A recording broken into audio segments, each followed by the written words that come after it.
Well, welcome to Sunday service. It's wonderful to see everybody here.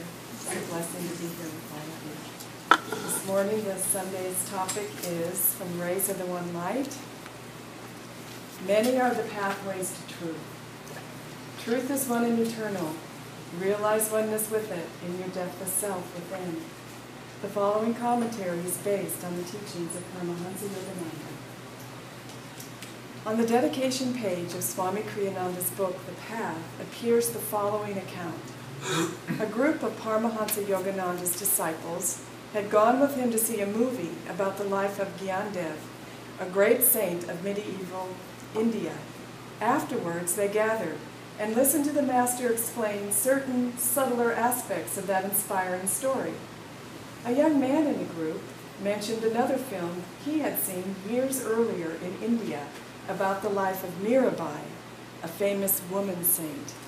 If you had seen that movie, he exclaimed, you wouldn't even have liked this one. The guru rebuked him. Why make such comparisons? The lives of great saints manifest in various ways the same, one God. The Bible contains a similar account in the Gospel of St. Luke, chapter 9. And John said, Master, we saw one casting out devils in thy name, and we forbade him, because he followeth not us. And Jesus said unto him, Forbid him not, for he that is not against us is for us. The more central a truth, the greater the number of contexts in which it can be applied. Truth is like a pure white light, containing within itself the full spectrum of the rainbow. Let no one tell you what your path to God ought to be. Many are the paths. Select your own according to the dictates of your own nature, no matter how out of step that puts you with other people. Sri Krishna in the 3rd chapter of the Bhagavad Gita states, trying even unsuccessfully to fulfill one's own spiritual duty, dharma, is better than pursuing successfully the duties of others. Better death itself in the pursuance of one man's own duties. The pursuance of another's duties is fraught with spiritual danger. Thus, through Holy Scripture, God has spoken to mankind.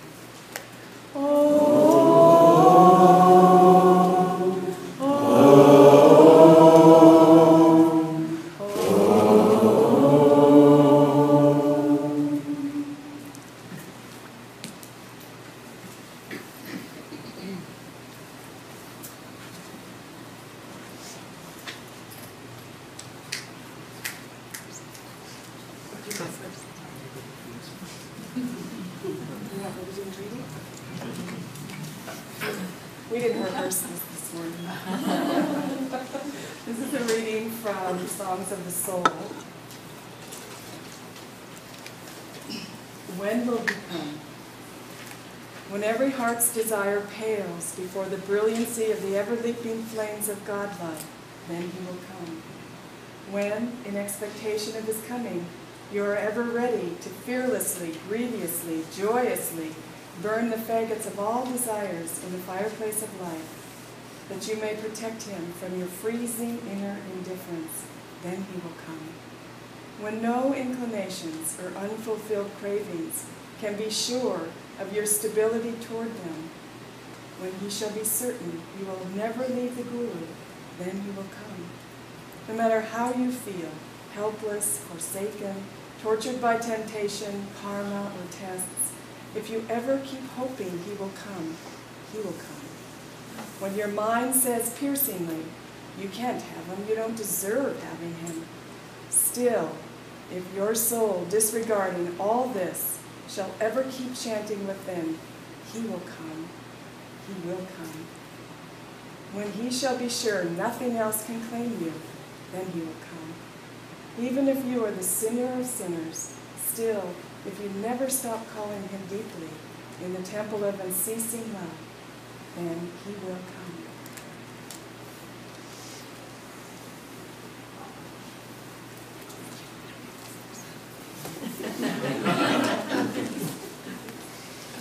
Well, good morning and welcome to Ananda. It's our joy to be here with you this morning. There's a wonderful story to relate to a story of Ramakrishna, who was a great saint who lived in India some time back. And Yogananda loved him very much. And he experimented at one point with diving into every imaginable path, whether it was the Christian path or Jewish path, on and on it goes. And this great saint went so deep into each of these great paths of this world, he went out the other side and found God. And it was a wonderful testimonial that basically it is all one. There really, if you want to think about it, there is really only one religion, and it's to love God. That's it.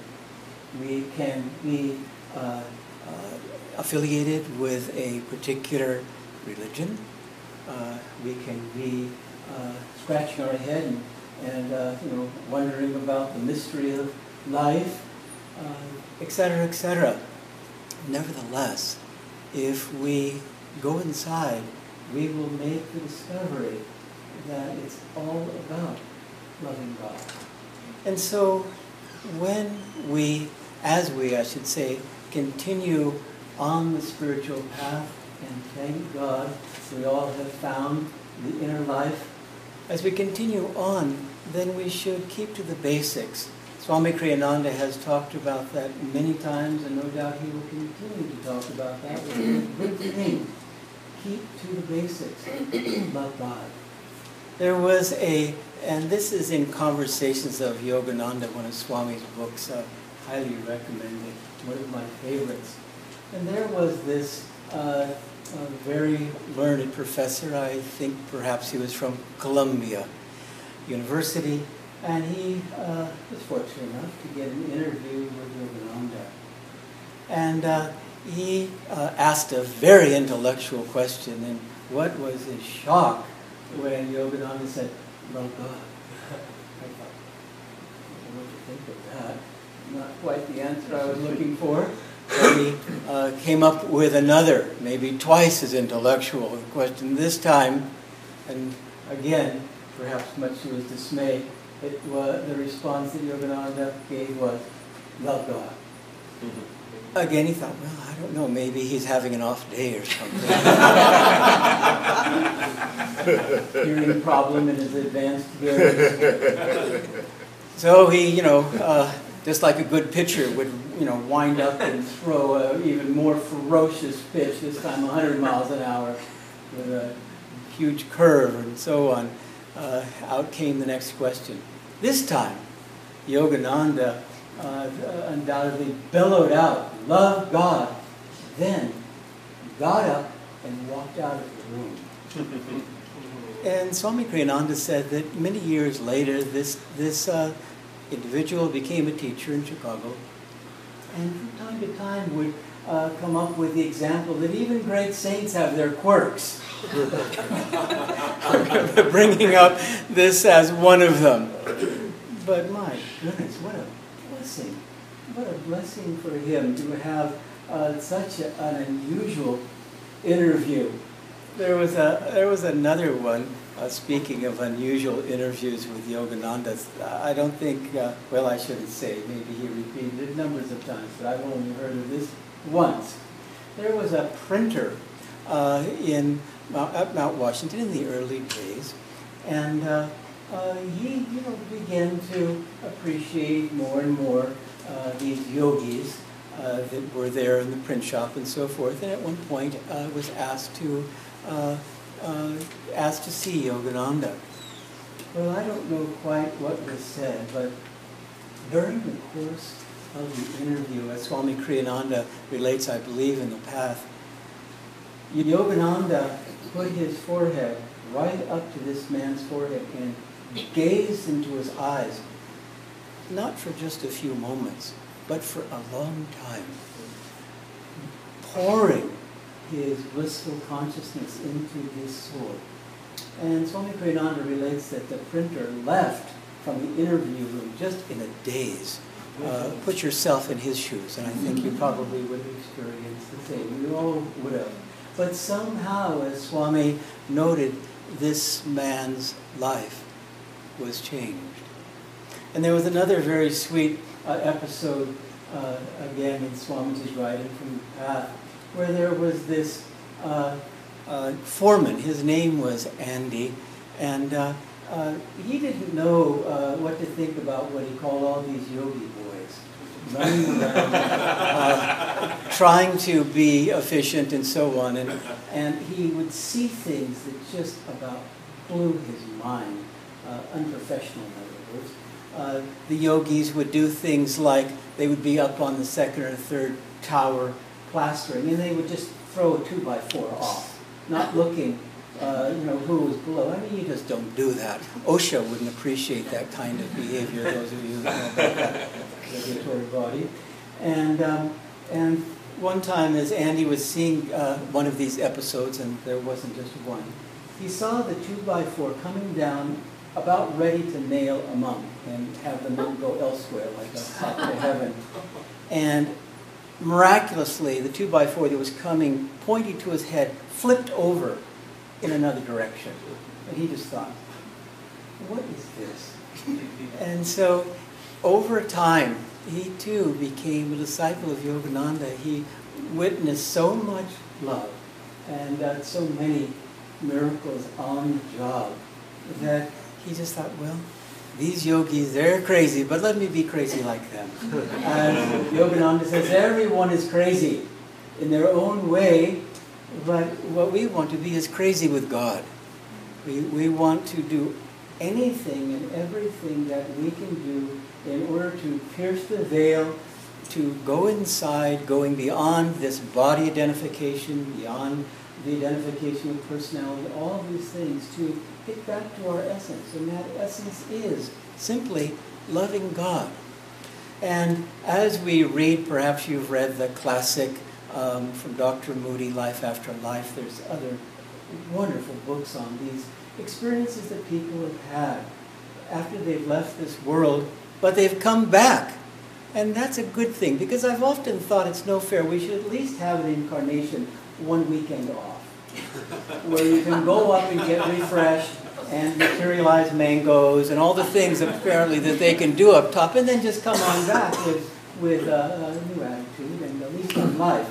But it doesn't happen that much. You have to be either run over by a truck and have a temporary or something like that. And there's all these various experiences that are fairly dramatic. Then you get to go spend time with the angels and then come on back and say, guess what, guys? It's all about loving God. That's it. That's all it's about. Each and every one of these people that have had these near-death experiences and that have been revived, much to the shock of the doctors, on the operating table, and on and on and on, they come back with the same message. And that's it. Love God. And so we begin to, after some head scratching, come to the understanding that yes, there are many paths, but really it's about finding our path, that which resonates for us. And as we begin to come to grips with this very, very simple fact, it's all about going inside and finding the God within.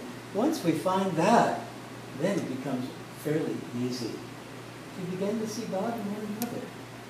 Swami Kriyananda is having a hard time when he speaks of devotion. He begins to cry and so on. And I remember there was, I wasn't there at the time in Sacramento. He was talking about some devotional subject and he began to cry. And he said, I feel so foolish. But this is a soul that is melting into God, and he's not being foolish. Hardly.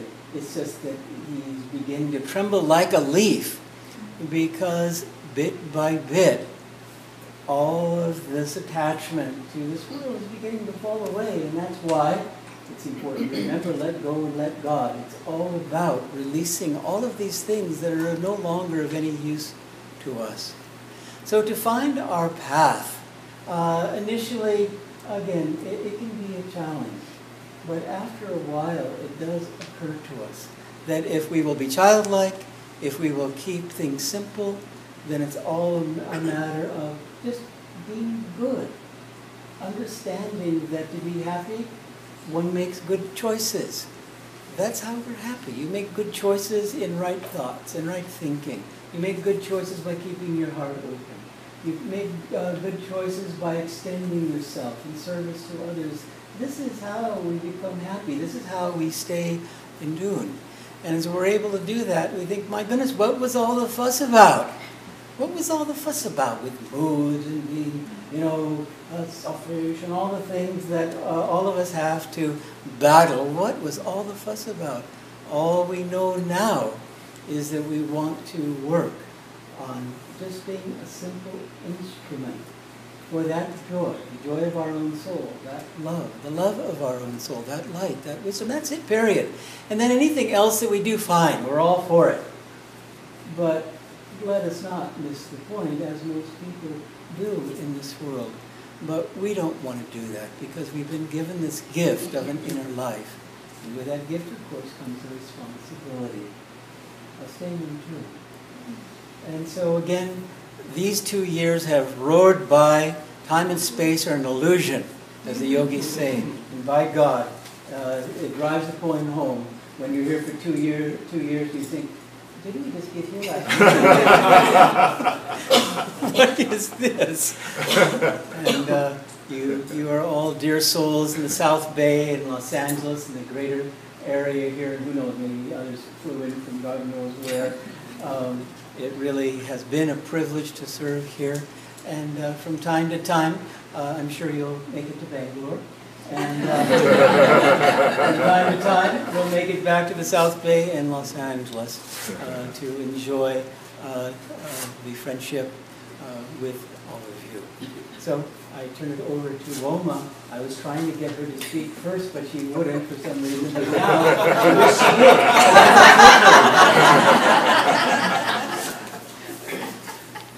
Oh, this is for you. Oh, No, this is Here. Detach. I'm just going to say a few words, so don't worry. I wanted to start off by just thanking everybody for coming, and then just relating to you a great philosopher, saying a great philosopher that I just heard last week. And this great philosopher is Winnie the Pooh. And Winnie the Pooh was asking his best friend Piglet, what day is this? And Piglet really was thinking, and he just thought for the longest time, and he said, it's today! And then Winnie the Pooh said, oh great, that's my favorite day! And I just loved that, because this is our time to be happy. This is the moment. No, it's not any regrets about the past, any thinking about, oh, if only I had done that, if only my kids had been this, if only I had gotten that job, if only that relationship hadn't failed, if only, if only, if only. We live in the land of if onlys. But this is the moment that's creating the future. And that's what I wanted to just mention today. It's just so beautiful when you think of how Divine Mother created a rose. When you look at a rose bush, every rose in that rose bush is so unique and so special and so beautiful. And each one is made to give pleasure, to give the vibration of beauty to this world. And that's all it's created for. Through its scent, through its color, through its shape. And it blooms into this wonderful flower, and its only purpose is to give joy and beauty and love to this world. And what of a soul, what of us who have gotten so complicated in our ideas of what it is we have to give to the world, of what our accomplishments are, and what our goals are in life, and everything is outside of ourselves. But if we could just go inside and feel the beauty of our own soul. Feel the beauty of our own connection with God, our own divinity, our own eternal purpose. Go inside, be calm, be in your own heart. You will see that just by being you, you bring so much into this world. Just by being you. Because we're each one a thought of God. And God has a purpose for us, and his purpose is to love. And when we find ourselves in any situation in life, I don't care how difficult it is, we've all had our challenges. We've all had our times in life where we just don't think we can get through. And we're afraid of the future. And you read the news, you think, oh my God, the economy's dying, what's going to happen to us? What if they take away our guns? What if, all of the horrible things that are going to happen to us when you read the news? But what of it? What if it all happened? What do you have? You have your own soul. You have your own heart. You have your own life. You have the gift of love. You have the gift that is within you to share exactly where you are right now in this moment. This moment is the most precious gift that we have. So when you think of your life, don't be worried. Just be happy. When you're happy in the moment, you have God. That's Yogananda's greatest teaching. When you're happy in the moment, this moment, right now, you have God, don't worry. Yogananda said, let's go on a worry fast. Go on a worry fast. We're very concerned about organics and GMOs and how we're going to cleanse and do all these things. Cleanse your mind and heart from worry, from stress, from thinking that God is only going to come to you if you wail and scream and have a tantrum like we were when we were 2 years old. We forget God is with us every single moment. One of the images that I cling to, one of my favorite pictures of Yogananda, is that picture of Yogananda holding on to the hand of that little Indian boy. I don't know if you've seen it, but it's so touching because that little Indian boy is holding the hand of the Guru, and Divine Mother is coming through the Guru to that little boy, protecting him, guiding him, with him. The big vibration of strength and comfort. And the little boy is totally protected and guided. That's who we are. We're that little boy, we're that little child. Hold to the Guru's hand. Hold to Divine Mother's hand. She has never let go of you. How could she? You're a part of her. She has never, ever forgotten you. We've forgotten her. Never have we forgotten. Has she forgotten us? Hold to the thought that you are always in the presence of God, filling you, every cell of your being, every thought, every intention, everything is filled with the presence of God, because it is. Yogananda has that beautiful affirmation, thou art my mother, I am thy child, we are one. Thou art my mother, I am thy child, we are one. Say that over and over and over in your heart, because it's so true. We are never alone. How could we be? And once you begin to feel your connection with the divine within through deep meditation, take the time to meditate. Take the time to go within. Take that time to be silent. Turn off the electronics. Take that time, because that will be your power to express yourself in this world. That will be who you are. You are already everything you need to be, but you get in touch with that. And then Divine Mother whispers to you, the whispers from eternity in your own soul. Do this, say that, go there. You're always guided when you're listening. Your intuition becomes a tool that you use more than your eyes and your ears and your mouth and your touch, sense of touch, everything. The intuition begins to develop. And that voice isn't becoming, it's a still, small voice, becomes very prominent. Very prominent. You're always listening for that voice within. We all have it. And so remember that image. And we want to thank all of you for the last 2 years. It's been such a joy for us to be here with you. I don't know how we landed it, because we were in Delhi, in hot Delhi. There, let me tell you, it's hard in Delhi. And we got a phone call, and Davy said, "Do you want to go to South Bay? How about Torrance?" And I said, "Where's Torrance?" I was like, who knows? She said, "Yeah, you want to go?" I said, "Okay, I'll go." Swami wants us to go, so we did.